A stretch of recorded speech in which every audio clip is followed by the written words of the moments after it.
Nyckeltal är tal som man använder sig av för att mäta olika värden.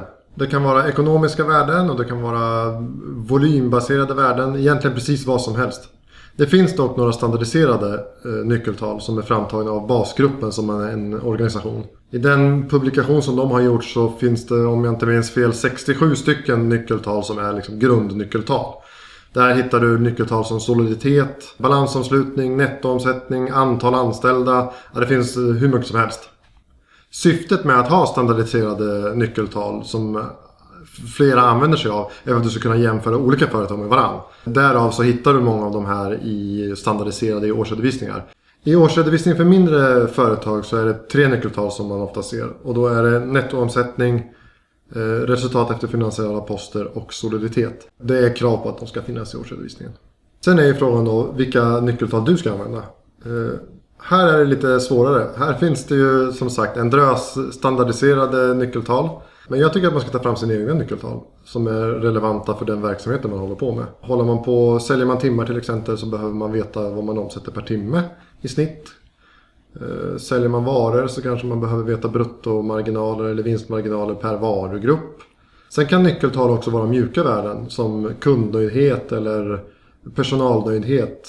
Har man mycket personalfrånvaro och mycket sjukdom så kanske det beror på någonting. Då behöver man kanske mäta på något vis genom ett nyckeltal hur personalen mår. Det kan vara en enkel undersökning där man helt enkelt undersöker hos personalen på en skala från 1 till 5 inom vissa områden. Och så kan man få fram data som visar vad det är för någonting som kanske inte är så bra eller som gör att folk är sjuka. Kundnöjdhet är också en sån jättebra alternativ som man kan mäta.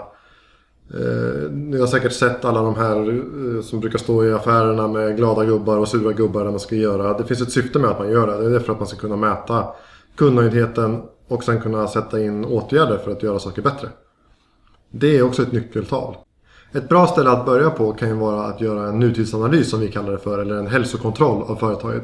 Där man tittar igenom flera stora områden, personal, ägande, marknadsföring, kundrelationer, ekonomi, flera områden. Och så tar man fram sina styrkor och svagheter inom de här områdena. Så när man har fått fram sina svagheter så tittar man på vad kan man behöva göra för att vända de här svagheterna. Och framförallt hur kan vi mäta att vi förbättras. Och det är där du tar fram dina nyckeltal. Det är det som är nyckeltalen. Så ett nyckeltal måste inte vara någon abstrakt siffra som du inte förstår dig på. Som folk säger att det här är bra att mäta. För det är bra. Och det ska se ut ungefär så här. Då är det bra. Men om inte du fattar vad det betyder så har du fyller det ingen funktion. Det är mycket viktigare att ta fram nyckeltal som du förstår och som du kan dra nytta av. Om det absolut viktigaste i din verksamhet är att sälja surfingbrädor och sälja så många som möjligt, då kanske du ska mäta hur många surfingbrädor du säljer per dag, per vecka, per månad. Och så ska du se till att komma på aktiviteter för att sälja så många som möjligt. Det är mycket viktigare än soliditet eller kassalikviditet för just dig. Så för att ta det här vidare, börja med att 1. Gå igenom dina styrkor och svagheter. 2. Sammanställ en lista över de svagheter du har. 3. Ta fram aktiviteter för hur du ska kunna förbättra de här. När du har de aktiviteterna, se till att du kan mäta dem på något vis. Ta fram ett nyckeltal för varje aktivitet och mät din förbättring över tid. Tycker du att det här känns svårt? Eller att du helt enkelt inte känner att du har tid med att göra det här själv? Eller vet hur du ska göra? Så hjälper vi gärna till. Vi på DGM har en tjänst som vi kallar för nutidsanalys. Där vi tittar på just de här sakerna. Så tveka inte att höra av dig om du är intresserad. Du hittar oss på dgm.se där du hittar mer detaljer. Du har också en länk här nedanför. Så lycka till, så syns vi i nästa video.